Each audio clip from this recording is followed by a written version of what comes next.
संस्कारांची ही दुनिया, ज्ञानाची नवी किमया. चला शिकूया, चला ऐकूया गोष्टी सांगते प्रियताई. हो गोष्टी सांगते प्रियताई, हो गोष्टी सांगते प्रियताई. नमस्कार बालमित्रांनो, मी प्रिया. आज प्रियाच्या गोष्टीमध्ये आपण अशा एका गाढवाची गोष्ट पाहणार आहोत ज्याला वाटलं की आपण रातोरात सुपरस्टार गायक बनू शकतो. कथेचं नाव आहे गाढवाची फजिती, गाढव बनलं गायक. काय गाढव आणि गायक? प्रियाताई, गाढवाचा आवाज तर असा असतो की ऐकणाऱ्याचे कानच बसतील. मग त्याने गाणं कसं काय गायलं? आज तर वर्गात नक्कीच हास्याचे कारंजे उडणार. अरे उमेश, प्रत्येकाला वाटतं आपण खूप भारी आहोत. तसंच या गाढवाचं झालं.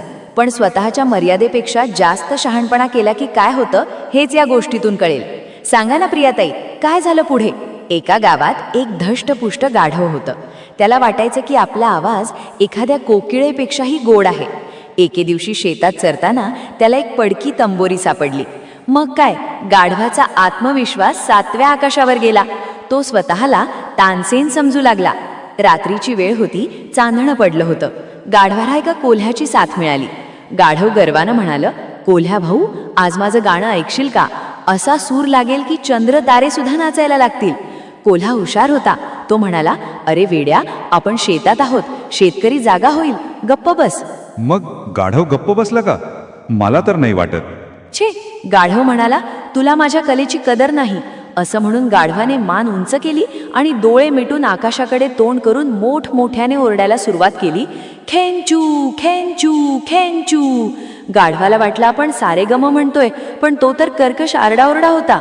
तो आवाज ऐकून शेतात झोपलेला शेतकरी आणि त्याचे गडी लाठ्या काठ्या घेऊन धावत आले.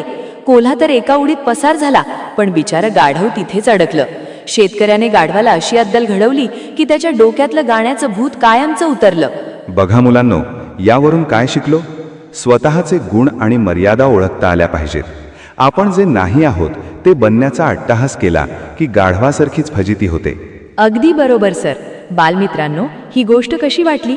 पुन्हा भेटूया श्री सुदाम साळुंखे सर आणि सनी म्युझिक स्टुडिओच्या नवीन गोष्टीत. धन्यवाद.